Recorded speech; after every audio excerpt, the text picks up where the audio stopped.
instructors at the Reebok HQ Fitness Facility, and it's my job right now to give you the skill of the week, and the skill of the week is the lunge. So let's take a look at it, and then we'll discuss its benefits.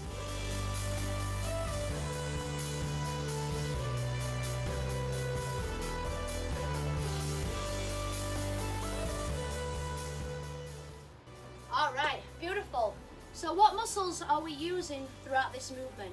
Pretty much everything through the middle and into the legs. So we've got your abs, your obliques, your erectors, all stabilizing the spine. We also have your quads, your hamstrings, your calves. They're all going to support the knee at some point and stabilize the joint. So first we need to talk about the setup. Now the setup has a stance and it has a position. So the stance means that we have to have the feet underneath the hips. If we go too narrow, we'll lose balance, and if we go too wide, there's a chance that that knee might want to cave in as we step out. So take a look at your heels, look at your hip joint, and line them up, you're good to go.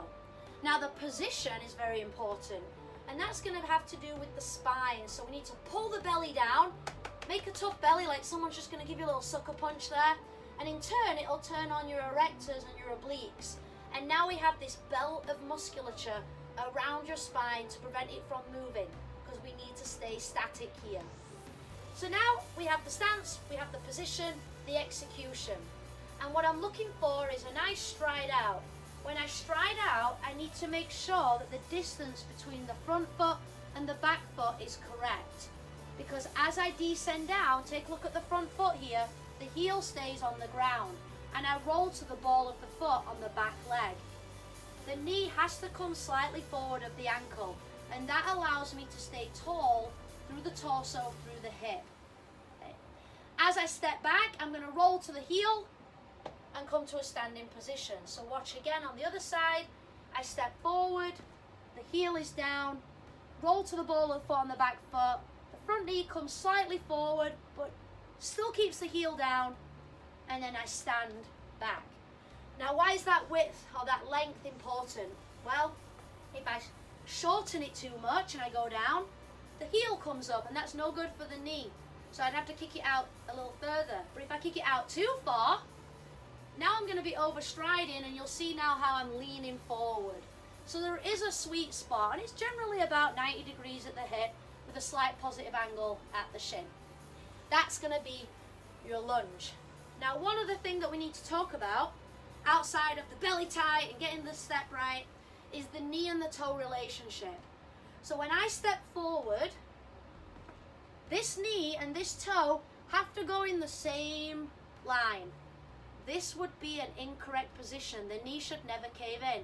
So you want to just push that knee to stay in line with the foot and press back. And that can keep you nice and stable, which is how the supporting musculature of the knee assists to this movement. So there we have it, the lunge, a seemingly simple movement, but in order to do it correctly, you have to pay attention to length, stance, position, activation through the middle, torso angle, and then you can feel free to do more reps, add some speed, and maybe even load it up a little bit. So there we have it, guys. The skill of the week is the lunge. Fantastic movement, total body movement, muscles engaged everywhere. And that's all I got for you. So thank you very much. Go out there, have fun, and have a beautiful, beautiful lunging day. Bye, guys.